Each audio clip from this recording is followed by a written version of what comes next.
Sa kanan, Kamusta?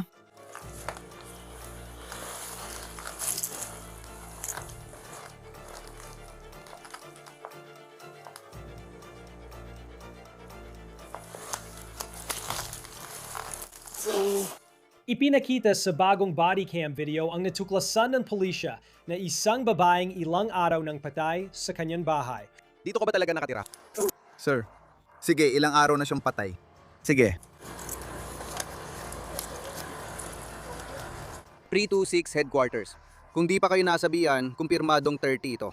Ngayon, ang anak niya ay nahaharap sa kasong pagpatay dahil sa umano'y ginawa at hindi ginawa niya. Narito tayo sa kasong iniharap ng Law and Crime. Ako, si Law and Crime.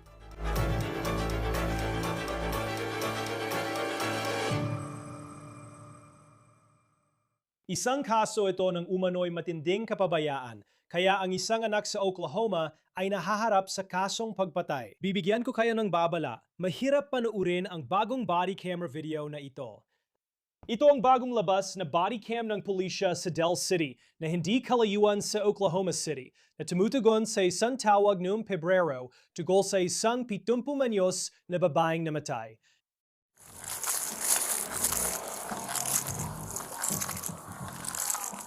Kamusta? Nangyari lang ba ito ngayon? Ha? Nangyari lang ba ito ngayon? Oo, malala talagang sakit niya. Sige, nandito siya sa loob. nasaan siya? Diretso ka lang hanggang sa pinto at lumiko. Makikita mo siya.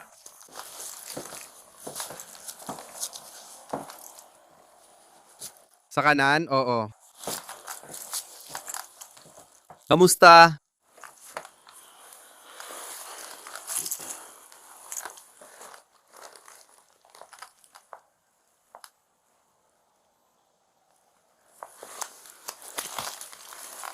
Sige, kailan mo siya uling nakausap?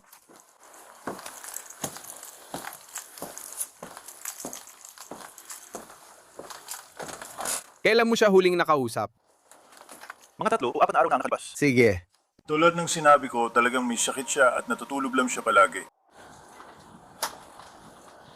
Sige. Dito ka ba nakatira? Opo, sir. Sige.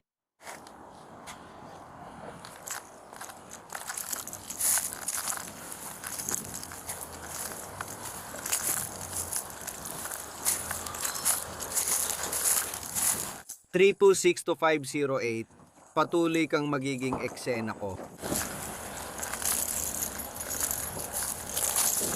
Sigurado akong kumpirmado na ito. Sigurado akong 30 ito. Ang lalaking nakaupo lang sa harap ng bahay ay si Dwayne Valentine. Ang kanyang ina, si Deborah Valentine, ay natagpuang patay sa kama sa kanyang kwarto.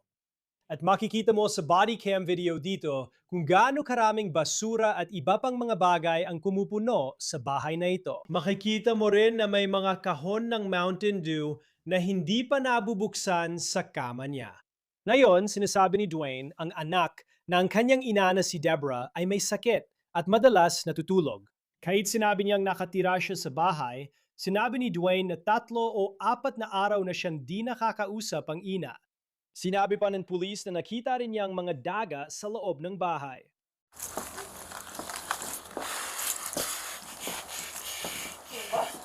Sa kanan. Mag-ingat ka.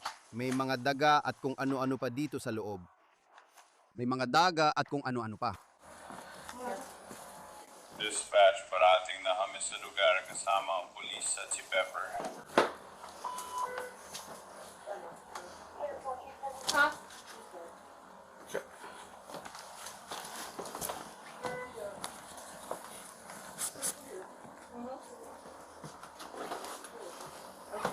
Inilagay namin ito para sa'yo.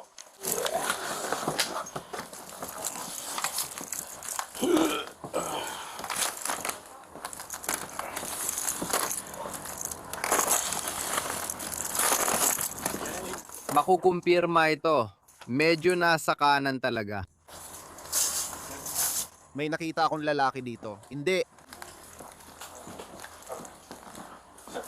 Sir, nandito ka ba? Palagay ko lumabas siya dito. Sige.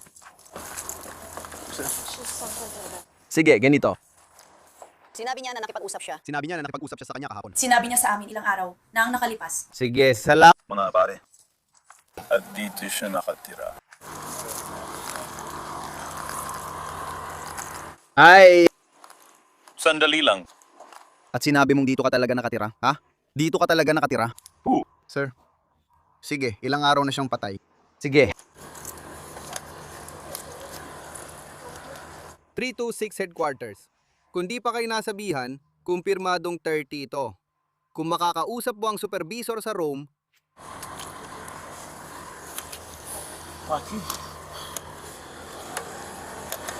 meron ka bang IB o lisensya ng pagmamaneho sa'yo?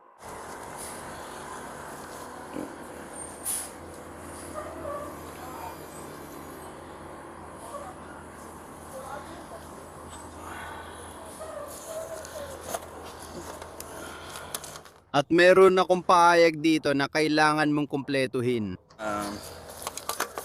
Kailangan mong isulat ang anumang kondisyon sa kalusugan.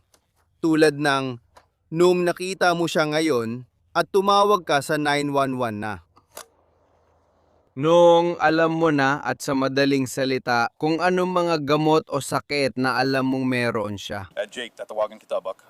At pagkatapos ay magpapatuloy tayo mula doon. Numero ng lisensya ng driver. Sige po, Ginoo. Oo, inaasikaso ko na. Anong apelido niya? Valentine. Pareho lang ang apelido. L-E-N-T-I. Ano ang pangalan ni Miss Valentine? Debbie. Oh, Deborah. Deborah. D-E-B-R-A. Oh. O-A. Sige, at alam mo ang kanyang petsa ng kapanganakan. Ika-4 ng Disyembre. 50-something, di ako sigurado. Alam mo ba kung nagkaroon na ng tawag sa pulis dito dati? Sige, titinan ko muna sandali kung makikita ko ito sa sistema ko. May naiwan ba akong ballpen sa'yo? Oo. Hindi. Nag-radio na ako sa headquarters para ipaalam sa inyo. Nakita mo ba siya? Pumasok ka ba ron? Nang pumasok ako, may parang daga. Oo. Parang ganito ako. Irawe. Lumabas ako para kunin ang papeles at tumawag sa punong tanggapan. Nakita ko kayong dumaan sa kalsada. Sabi ko, ayos lang. Salamat sa inyo.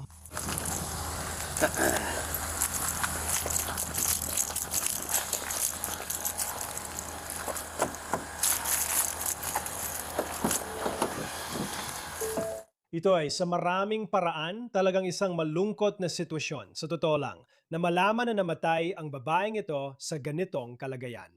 At ngayon, sinusubukan ng mga pulis sa Del City na alamin kung ang kinakaharap nila dito ay isang kasong kriminal.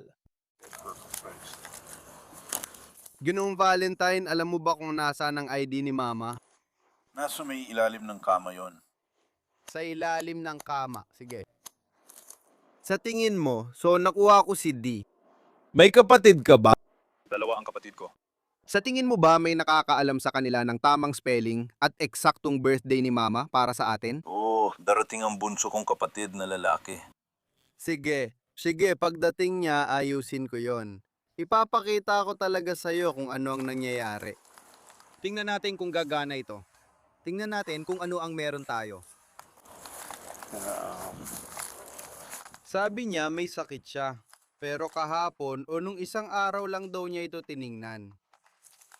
Parang lumubog na siya sa kama. Pagpasok ko, may dagang kumakain sa mukha niya. Oo. At nandito ito sa kanan. Mahirap siyang mapansin agad sa kama.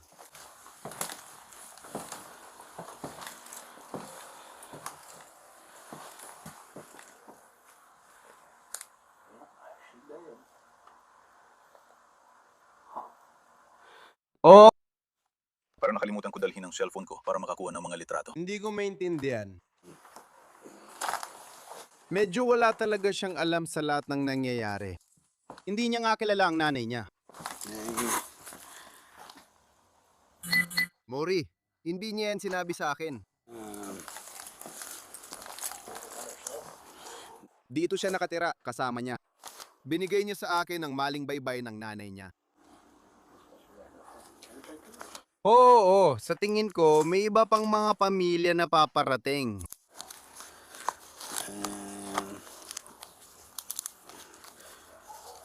Dewi, D-E-B-I-E. Subukan ko nga ito.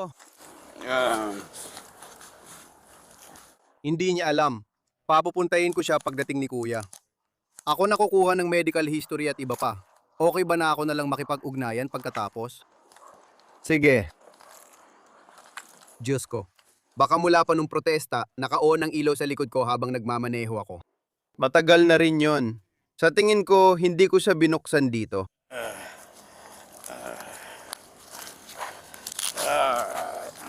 Tinanong mo kuya, gaano mo siya kalayo sa tingin mo? Nakatira siya sa Oklahoma City. Alam mo, hindi ko alam kung nasa restaurant siya o nagtatrabaho bilang chef doon sa lungsod. Sige.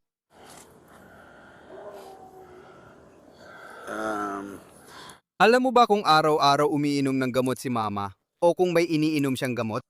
Wala. Sige, pakipirmahan dito na nagpapatunay na ikaw ang nagkumpleto niyan.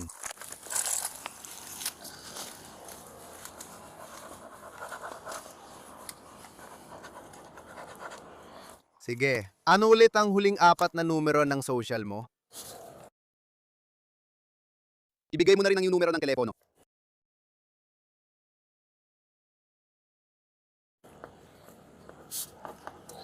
Uwi ka na ba? O ilalagay muna kita bilang caller, tapos ibabalik ko rin sa'yo. At saka aminin ko na sa'yo dahil naisulat na natin lahat dito.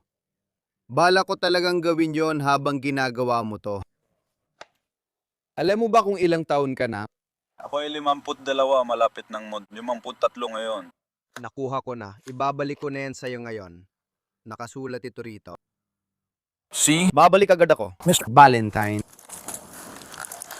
Sige, magsisimula na ako sa pagsasalita.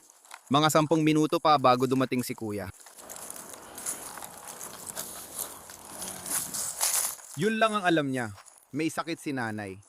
Hinayaan ko lang siyang matulog. Tingnan natin kung gagana ito.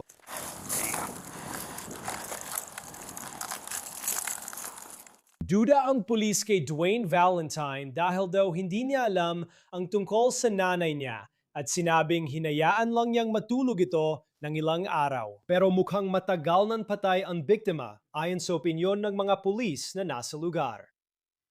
May problema ba siya sa kalusugan nung gabi? Sabi niya, hindi siya umiinom ng gamot. Parang umaasa ako na darating yung isang tao pa. Lumabas na parang medyo kakaiba itong lalaking ito at sinabi nila, ito ang nangyayari. Pero ang sabi niya lang, hindi, nakatira lang ako kay nanay. Nagkasakit siya kamakailan kaya hinayaan ko siyang matulog. Na yun, pinuntahan ko siya para tingnan. Ito ang nakita ko. At gaano katagal mo hinayaang matulog ang nanay mo?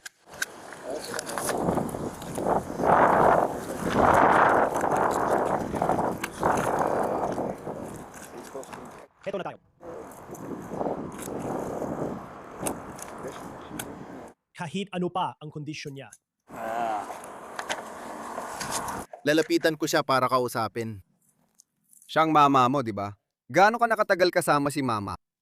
9 na taon. Dito na kami nakatira ng 9 na taon. Sige. Ngayon nakasama mo siya, tagapag-alaga ka ba o kasama sa bahay lang? Ano ka talaga? Kumusta ang sitwasyon dyan? Yung anak ko, tingnan mo.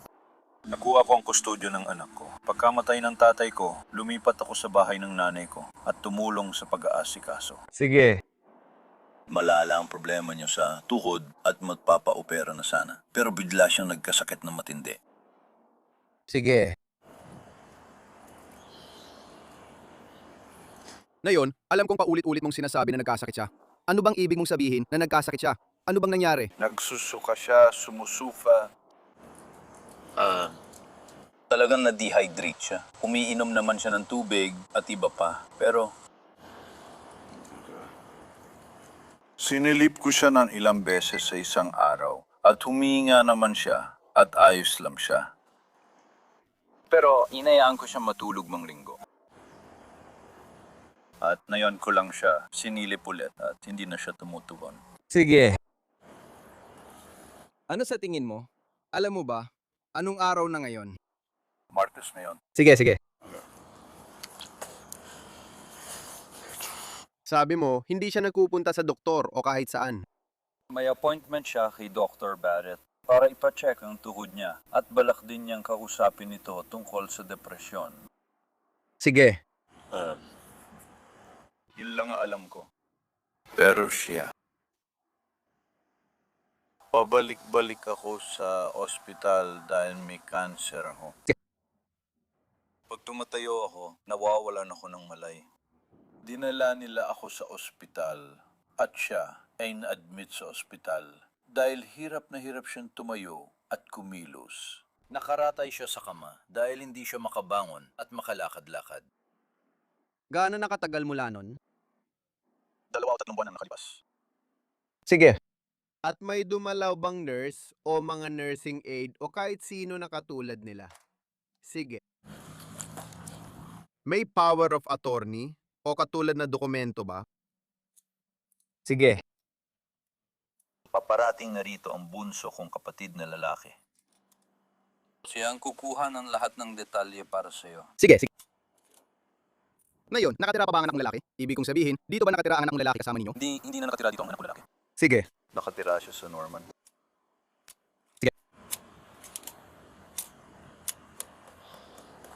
Bale nung huli. Kailan yung huling beses na, alam ko sinabi mo nakita mo siyang humihinga, kailan yung huling beses na nakausap mo si nanay? Noon, Sabado, iyon. Sabado, sige. Nung linggo, pumasok ka ron, tumingin-tingin ka at tumihinga pa siya. Sige. At nung Lunes, hindi na lang namin siya tiningnan. Tiningnan ko siya at parang natutulog lang siya. Sige. Kaya hinayaan ko na lang siya kasi masungit siya noon. Talagang masungit siya tuwing bagong gising. Sige. Kaya hinayaan ko muna siya at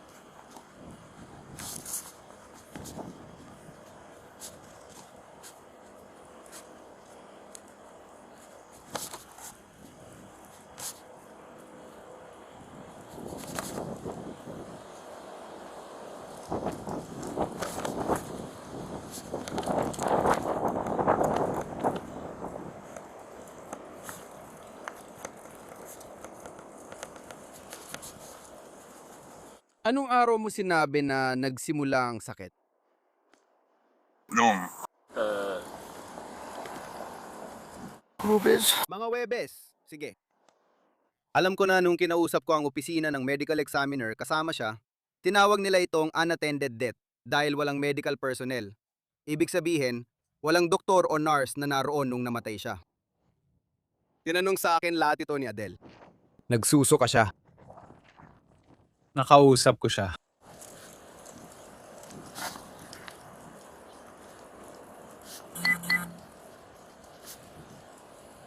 Kumusta? Uy!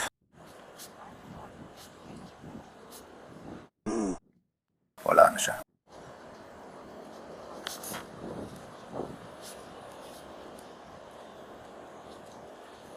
Ako na lang ang nandito ngayon. Sige.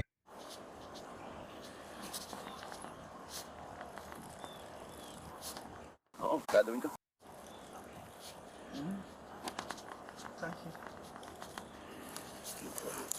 Sige. Papasok na ako. Kailangan ko siyang kunan ng litrato para ipadala sa medical examiner. Ayos ba?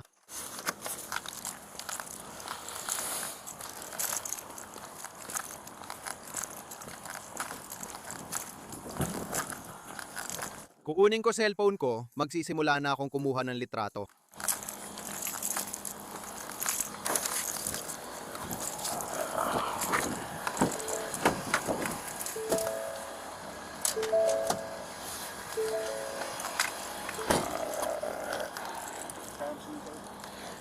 Lumalabas pa rin. Kailangan ko itong igulong, baby.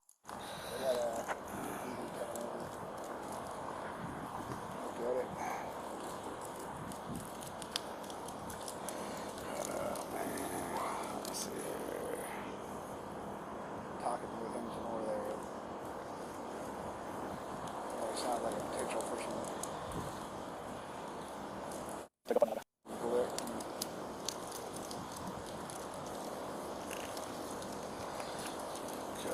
Sabi niya, ilang linggo na siyang nakaratay sa kama.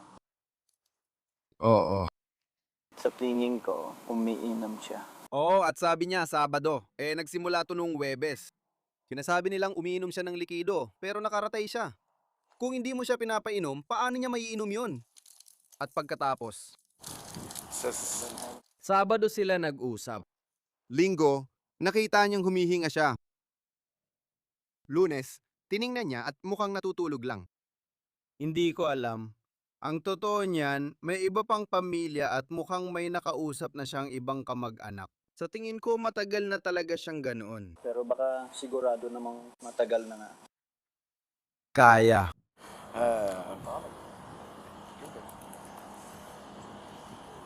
Ginawa ko ang aking baby. Oo, kaya iniisip ko at magiging tapat ako sa'yo. Akala ko may nakita akong gumalaw nung pumasok ako doon. Pero daga lang pala dito. Kaya parang nagsimula na akong umalis at sabi ko, hindi, tapos na to.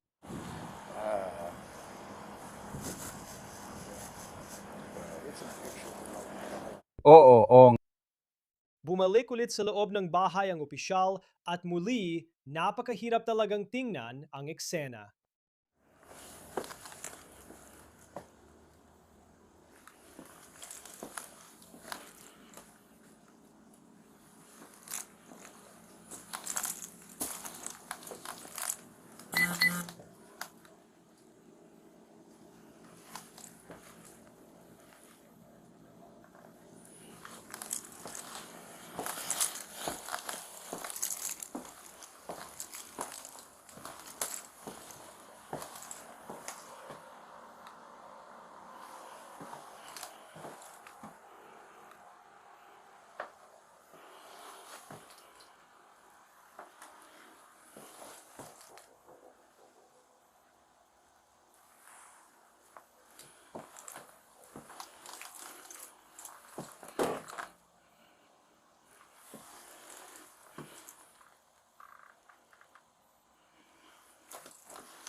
Sige, parang may mga 20. Mga daga na kinakain ang babae. Kailangan silang makarating dito para matawagan ng medico legal. At ayos lang ako, oo.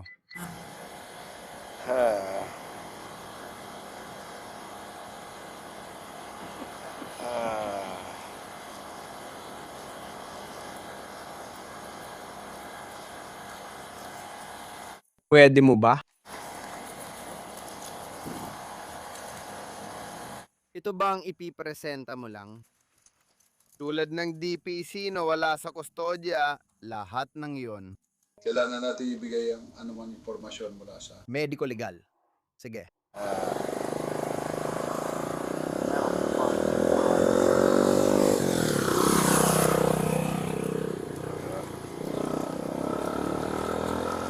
Kaya sa ngayon, isama mo na lang ito sa ulat. Kung lumabas ang resulta na sumusuporta doon. Sige, sige.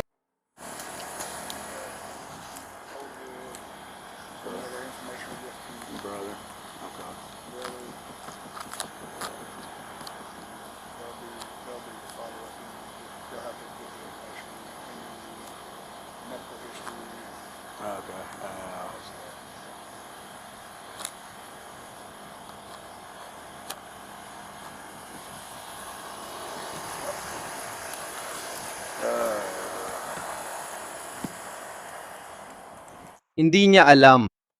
Sabi niya, sa tingin niya.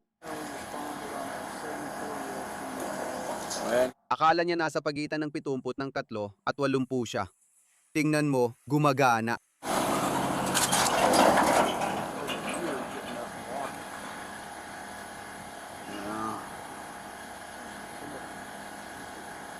Sabi niya, mga 2 o 3 buwan na.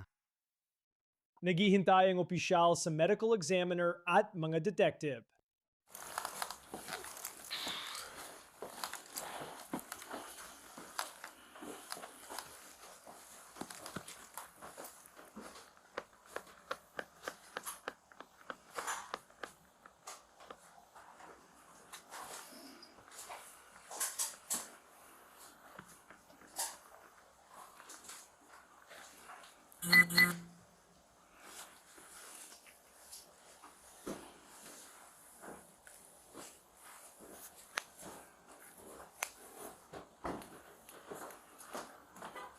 See? Kumuha ng kahit anong mula sa tulay na ito.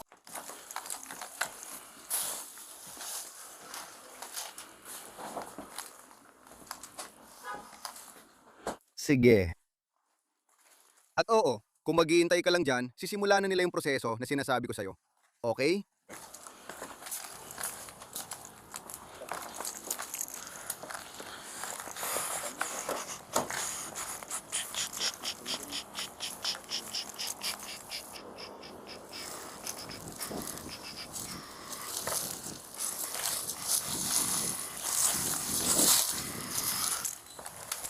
Balot pa rin siya ng yelo.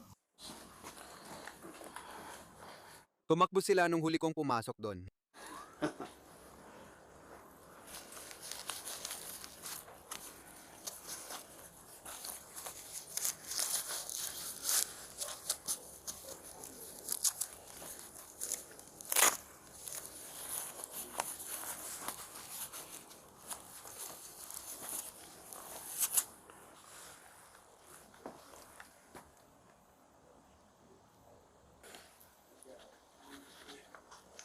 $326 headquarters.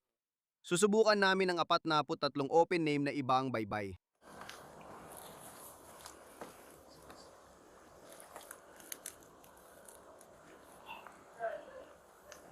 Oh, si Valentine yon. Victor, Adam, Lincoln, Edward, Nora, Tom, Aida, Nora, Edward, Una, Deborah, David, Edward, Baker, Ocean, Robert, Adam, Henry, mga 75 taong gulang na babae.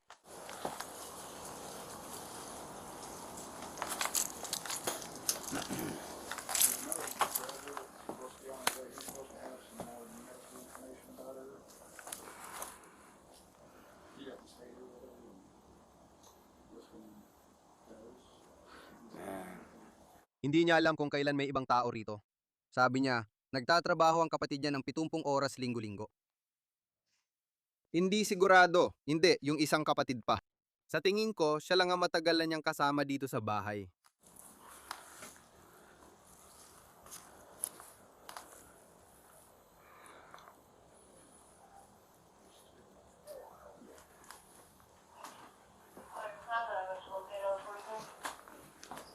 Clear na ako. Kahit anong paraan ng pagbaybay, wala talagang ganitong babae.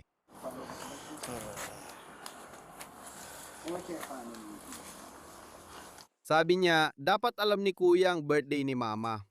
Oo, sinubukan ko na yon. At pati yung isa pang ganitong baybay, sinubukan ko rin. Hindi ko alam.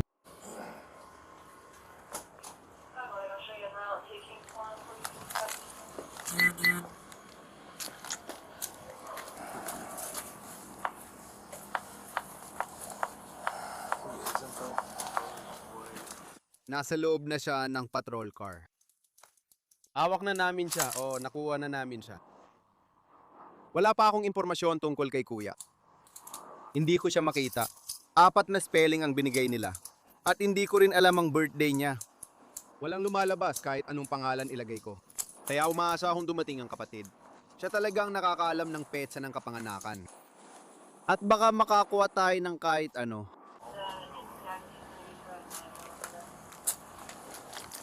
Uy, Dwayne. Huling kumuha si mama ng ID o lisensya sa Oklahoma ba yon? Nahihirapan lang talaga kaming hanapin ang record niya. Tama, mahahanap din niya yung impormasyon na yon. Pero pagdating ni kuya at alam niya ang tunay na birthday ni mama, baka nagkamali lang ako o malayo ang hula ko. Dumating ang ibang pamilya at sinabi nilang di nila alam bakit di sila tinawagan ni Dwayne o sinabihan na patay na si Deborah. Naranasan niyo na ba ang ganito dati na may namatay sa bahay? Hindi pa. Sige, tinawag nila itong unattended death. Ang attended ay ibig sabihin may doktor o medical na supervision. Hindi ko gusto ang term, parang weird pakinggan. Pero tinawag itong unattended death. Kasama niyan, kinokolekta ko lahat ng mga detalye na, well, kung sino mga opisyal ang unang rumispond, kinokolekta nila lahat ng impormasyon na kaya nila. Nilalagay nila ito sa record o kung ano paman. Kung may mga detective na available, na ngayon ay meron, pupunta sila, titingin, check nila kung may mga palatandaan ng krimen. That kind of thing. Nagkikita sila, nag-brainstorm, at tinutukoy kung may hindi ako alam o may iba pang kailangang detalye. Mula doon, tinutukoy nila kung sino ang kailangan tumawag sa medical examiner. Kapag kailangan ng suhestiyon at sinabi ng medical examiner na i-release na, kinokontak namin ng punerarya para silang pupunta. Kung sinabi ng medical examiner na dadali na sila para sa autopsy, sila ang pupunta at pareho lang ang proseso para sa'yo. Galing lang ito sa kanilang pasilidad at karaniwang 1 o 2 araw ang pagitan. Kahit nandun ka na, tatanungin pa rin kung anong serbisyo ang gusto mo. Ang tanging dahilan kung bakit naiisip kong baka kunin ng medical examiner si mama ay dahil kamakailan lang. Kung wala silang araw-araw na iniinom na gamot at mga ganoon. Okay, madalas silang pumupunta at kinukuha sila para lang, sa tingin ko, malaman kung ano ang sani ng pagkamatay. Matapos ang halos 1 oras at kalahati, nagdesisyon ng mga pulis na dalhin si Dwayne sa istasyon para makausap pa siya. See? Ayan na. Kailangan ko bang gawin ang kahit ano sa medical center bago nun? O basta may gawin lang ako? Bumalik ka lang at ayusin na natin lahat. Sige, ayos. Sino pa ang narinig natin? O, lipat muna natin ito, sandali. Sige. Ano ang pangalan niya, Dwayne? Uy, Dwayne, kasama ka ba sa truck ko? Pasensya na, kasama ka ba sa akin papunta sa truck ko? Alam mo, Sasama ka ba sa akin sa truck? Sige.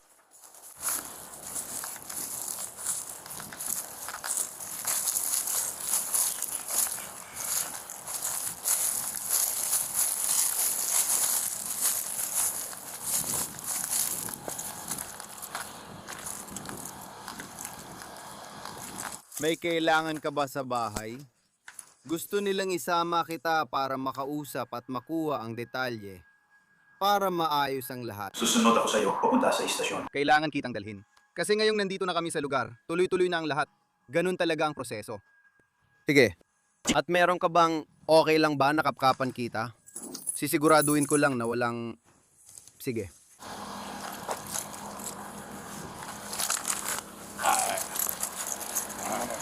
Mga susi para sa ko. Oo, naiintindihan ko, Joe. Naiintindihan ko yan. Ngayon, kailangan naming paghiwalayin kayo at tiyaking pareho pa rin ang lahat. Sige, kung may aabot mo yan, kailangan ko itong hawakan.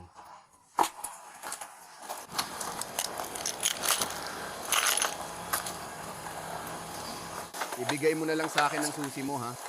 Pagbalik sa istasyon, maririnig ang malaking pahayag ni Dwayne off-cam. Ang problema nila ay ang timeline. Mukhang gaya ng sinabi ko sa'yo, naging tapat naman ako sa'yo. Mukhang matagal ng ganyan si Mama. Na yun, pwede ka na nilang tanungin kung totoong medical lang ang dahilan. Ang punto, ang interview ko sa'yo ay hindi custodial interview. Ang mga detective ay kailangang magsagawa ng custodial interview, kung saan upo ka sa isang kwarto kasama sila, ipapaliwanag nila sa'yo, parang, "Oy, nakita namin ito, bakit ganito ito?" Mula doon, kumbaga kung ayos naman ang lahat, uuwi ka na. Salamat, hindi, wag. Sa tingin ko, ang inaalala nila ay yung tinatawag kong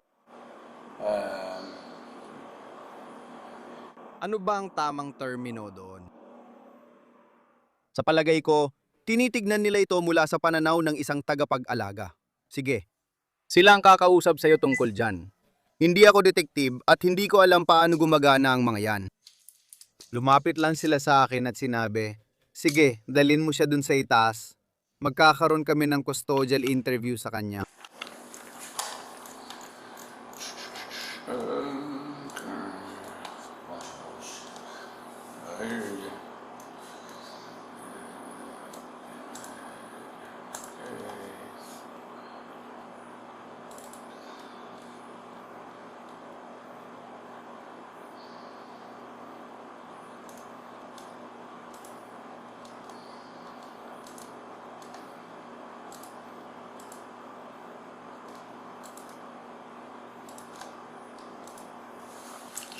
Nasa iyo pa pitaka mo. Ano pa laman ng bulsa mo? Aayusin na nila lahat yan. Anong sapatos yung suot mo?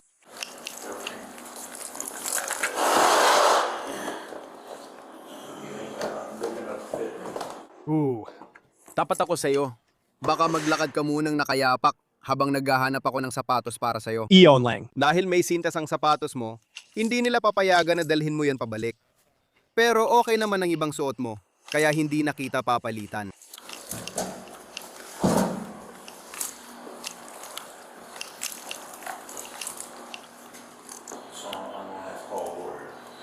Ibig kong sabihin, nasa iyo na yan.